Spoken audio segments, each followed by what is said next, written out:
here. Okay. Okay. Congressman Buchanan, Dan Snyder, my gosh, nice to be here, Jan. Let's give Jan a round of applause. thank you very much for holding this town hall and for allowing me a question. My question is, you repeatedly stated your support for Medicare, and many, many people in this audience indicated that they were recipients. Paul Ryan has introduced many budgets, and you have voted for at least 6, which will turn Medicare into a voucher system. The nonpartisan Congressional Budget Office has estimated that that will cost the average 65-year-old twice as much for health care. My question is a simple yes or no one. As you stand here today, will you pledge that you will not vote for any bill that will turn Medicare into a voucher system?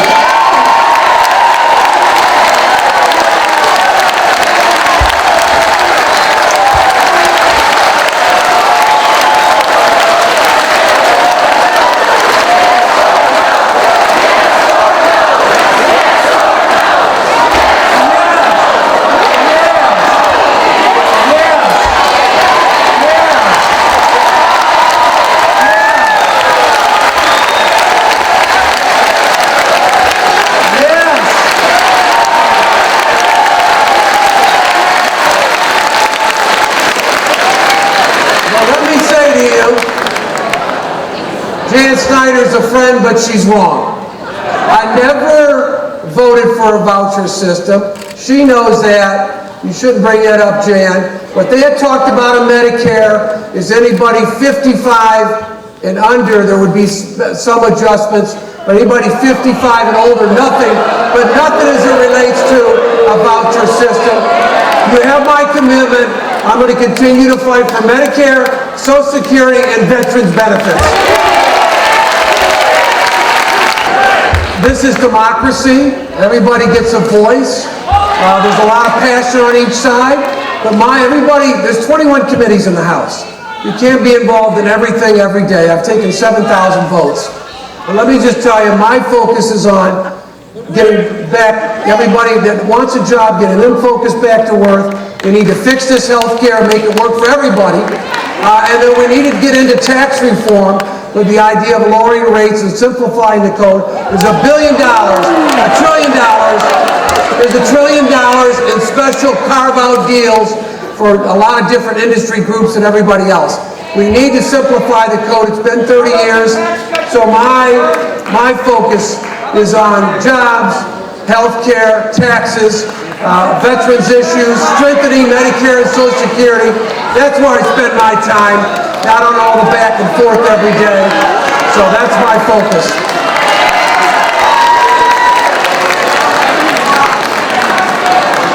Representative Buchanan, you mentioned that you were in business for 30 years in Sarasota. I remember that.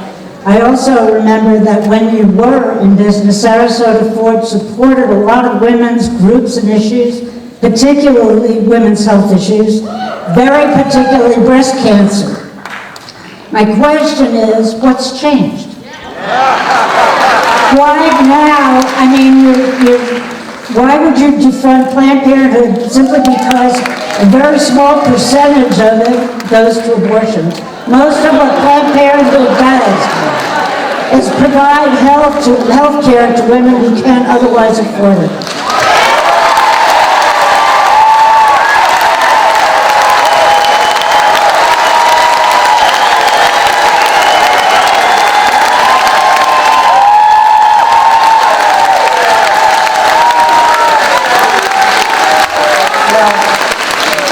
We still support a lot of organizations. We still support.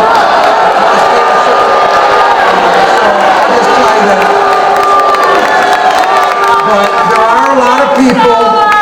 I know some of you don't want to hear it, but there are a lot of people in America that are concerned about dollars that go to Planned Parenthood federally because they're concerned about the pro-life issue. And they don't want those dollars going in for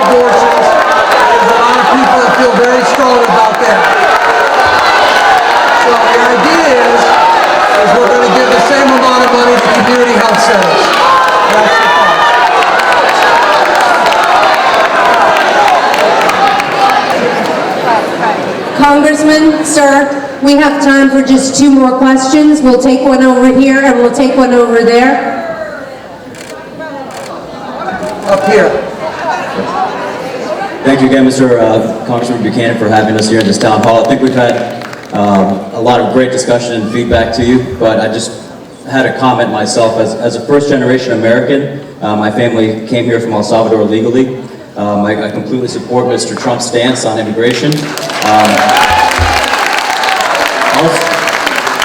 Also, I'm a little disturbed by the amount of affinity towards socialist policies that a lot of people are crying out for.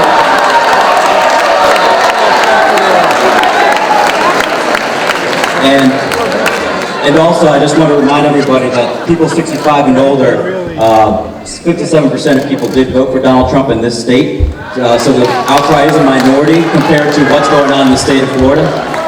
And I just want to make a comment that I support Mr. Trump's America First agenda, and I implore that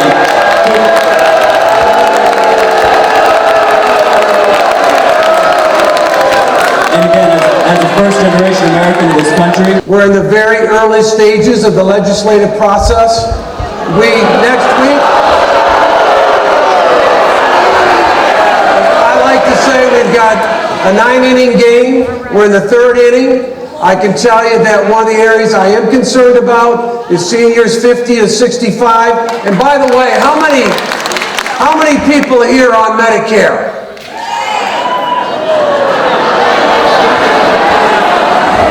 Let me just say to all of you on Medicare and Social Security, I'm on the Ways and Means Committee. The most important thing is to make sure those are solid programs. But back to your question, is that our goal is to do more, especially in the space 50 to 65, because the bill that we've got right now that we passed last week, in terms of our committee, it needs more work. We've got to make sure there's more support for our seniors. So that's the goal.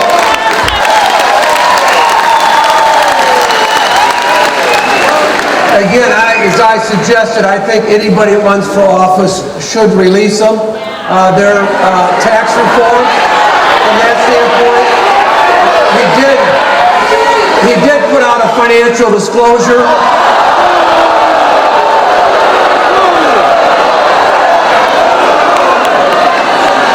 But, hey, look, here's how I look at it partly. Before I did this, I was in business for 30 years. I had 1,200 employees. I want to see results. I want to see if he's going to make a difference on health care, he's going to make a difference on jobs, he's going to make a difference on dealing with our national debt and deficit. I'm looking for results, and that's the mindset I bring to it. He's been there 2 months. So let's give him the benefit of the doubt and work with it.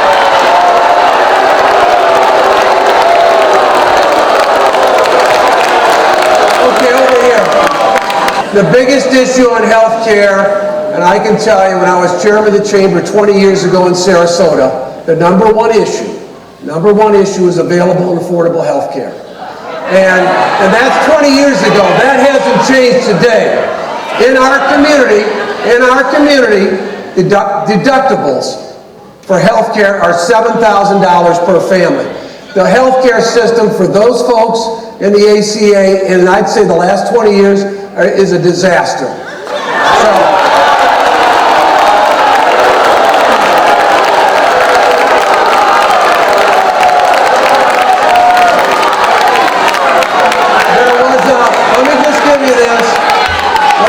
Say to you, I read the other day, maybe about 3 or 4 months ago, that the average person, or 62% of Americans, don't have $1,000 in the bank. And I think one of the reasons for that is because so much of the cost has got pushed to families. So a family of 4 today in our community pays $7,000 deductible. So we've had this experiment for the last 7 or 8 years. We are using some aspects of it on pre-existing conditions. Your children stay on to your 26. No lifetime caps. But the point is, we've got to find a way to make it better and less expensive. Thank you. Let me answer the gentleman, of the tax dollars that we take in. Do you have any idea how much money we take in Washington per year? So let me go back, let me answer the question. We take in $3.5 trillion. To put it in perspective, the state takes in $85 billion, $3.5 trillion. $1 trillion goes to Social Security right now, out of $3.5. Another $1 trillion goes to health care. And I'm on the committee that oversees, I'm on the subcommittee on Social Security and oversees Medicare, and I can tell you we're looking to build those and strengthen those long term.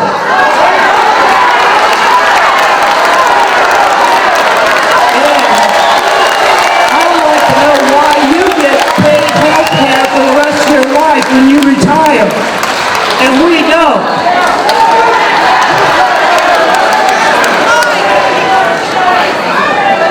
Well, let me mention.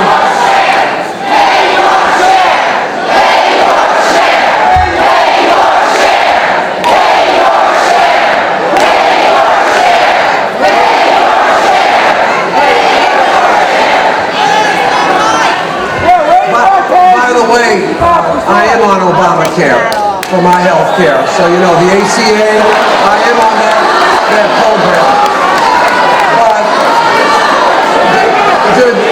let me answer this question. In terms of, you look at health care, 4% of the population is on the ACA. Another 4%, you can go look at the numbers, 4% is on the ACA. Another 4% the poor get assistance from Medicaid. Then you've got a 20%, I don't know the exact number on Medicare, it's a big number, big percentage. And then 150 million or 60% get their health care from their employer. So, and then you have veterans that get their health care that serve 20 years or more. Hold on a minute. 10 years ago, we had $8.5 trillion in debt. Today, we got $20 trillion in debt. At some point, it ends badly. 49 out of 50 governors have a constitutional balanced budget amendment. That's what I continue to push for in Washington.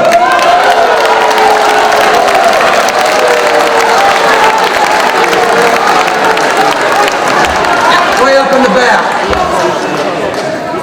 Congressman Buchanan, thank you so very much for taking my question. The Republicans have a three-step plan to repeal and replace the Affordable Care Act. Now, this first step still protects those of us with pre-existing conditions. However, I've done some reading and I know that the eventual plan involves creating high-risk pools for those with pre-existing conditions. At the age of 43, I was diagnosed with aggressive breast cancer, which required aggressive treatment, a bilateral mastectomy, radiation, multiple reconstruction surgeries, and chemotherapy.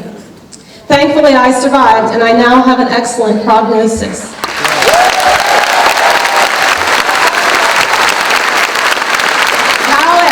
However, I fear I will be placed into a high-risk pool if the full Republican plan is passed. A high-risk pool is not a pool I want to jump into.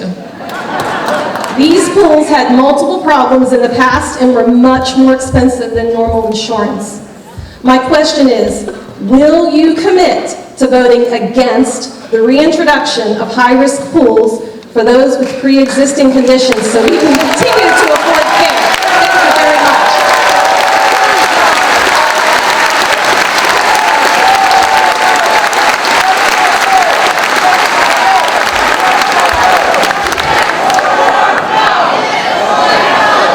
Let me just say I'm sorry to hear about your condition. I'm glad that you're feeling better and getting better.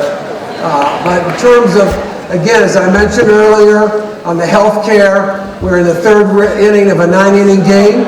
So